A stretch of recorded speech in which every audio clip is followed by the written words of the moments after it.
Good morning students. आज हम शुरू करने वाले हैं अपना 9th chapter and evolution.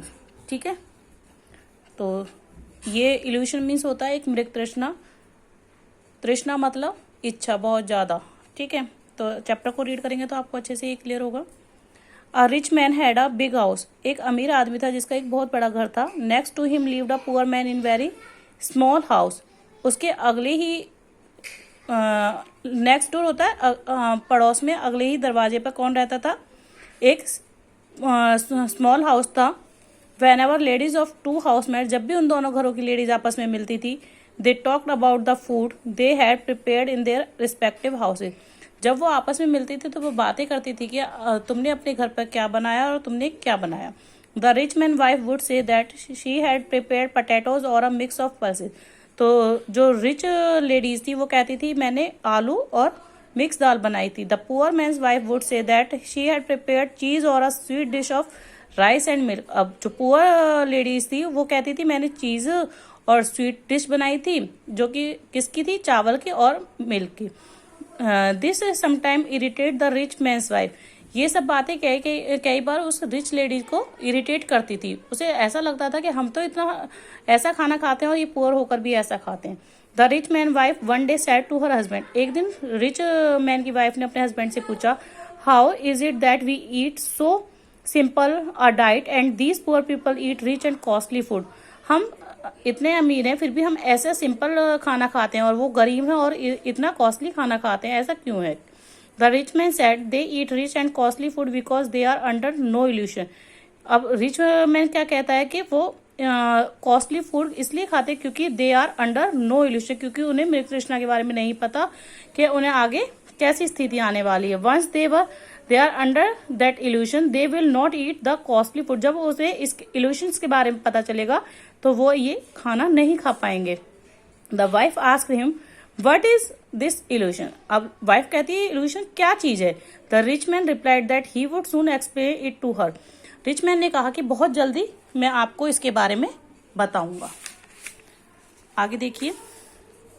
The next day the rich man asked his wife to bring an amount of ₹900। She immediately took out ₹900 from her box and gave it to her husband. अगले दिन उस rich man ने अपनी wife से कहा कि जाइए 900 rupees लेकर आइए। तो उसकी वाइफ जाकर 900 रुपीज लाती है और अपने हस्बैंड को दे देती है। The rich man wrapped up that amount in a thick polythene bag and asked to wife to throw that bag into the courtyard of the poor man at night when they everybody would be asleep. अब वो उसका husband क्या कहता है कि उसने उन 900 rupees को एक पेपर में रैप किया और कहा कि रात को जब सब सो जाएं तो उस पुअर मैन के आंगन में इस पॉलीबैग को डाल देना। The rich man wife did as told. Rich man की वाइफ ने वैसे ही कहा जैसा कि उसके हस्बैंड ने उसको कहा था। At dawn the poor man found that polythene bag in his corner. अब उस पुअर मैन ने अपने आंगन में वो थैली देखी। He took the bag inside the house and found that it contain money. वो उसे अंदर ले गया और देखा कि उसमें मनी है, पैसे हैं। He counted not and found that it was 900। उसने पैसे काउंट किए तो देखा 900 है। Both the husband and wife were lost in deep thought. अब दोनों ही हस्बैंड वाइफ गहरी सोच में पड़ गए। डीप थॉट मतलब गहरी सोच में पड़ गए। They begin to think that if they would cut their expense and save the amount could go up to the ₹1,000। अब वो कहते हैं कि अगर हम थोड़ा सा भी बचाते या अपनी कुछ सेविंग्स करते, अपने एक्सपेंस को कम करते, तो आज हमारे पास ये 1000 रुपीज होते। They started eating less so that they could save some money. अब उन्होंने खाना थोड़ा कम कर दिया। ऐसा नहीं है कि खाना नहीं खाते थे, मतलब एक्सपेंसिव फूड खाना कम कर दिया। और अब बहुत जल्द soon they had 1000 rupees with them, और उनके पास 1000 रुपीज हो गए। Now they started thinking.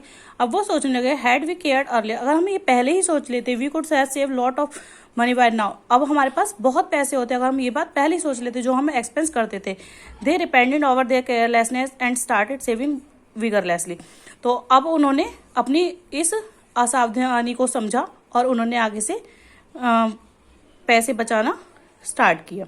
ठीक है, केयरलेसनेस होता है लापरवाही को छोड़ा, विगरलेसली होता है जोशपूर्वक सेविंग करनी शुरू कर दी। A few days later the rich man asked his wife to inquire from the poor man's wife about the dish she had.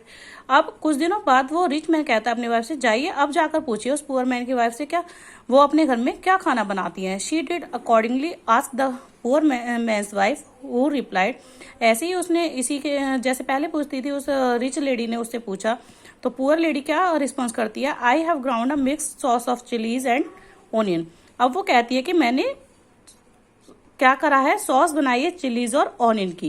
We will take our meal with, और हमने अपना खाना उसी से खा लिया। Now the rich man wife understood what an illusion was. अब वो रिच मैन की वाइफ समझ गई थी कि इल्यूशन क्या होता है। इल्यूशन होता है मतलब कि जितना है उसी को खत्म कर देना। उन्हें लगता था कि हमारे पास जितना पैसा आ रहा है उसी को खर्च कर दें और इसी को खा ले, लेकिन उन्होंने कभी कुछ सोचा नहीं बचाने के लिए। मॉरल क्या मिलता है हमें, so we must what not at the cost of, हमें बचाना चाहिए लेकिन not at the cost of, लेकिन ऐसा नहीं है हम बचाते रहें और अपनी हेल्थ को नुकसान पहुंचा दें। इसलिए जितना जरूरत है उतना ही खाना चाहिए, उतना ही लिमिट में लेना चाहिए। उसके बाद आपको ये वर्ड मीनिंग अपनी नोटबुक में नोट डाउन करने, चैप्टर को 2 टाइम्स रीड करना है। Okay, thank you.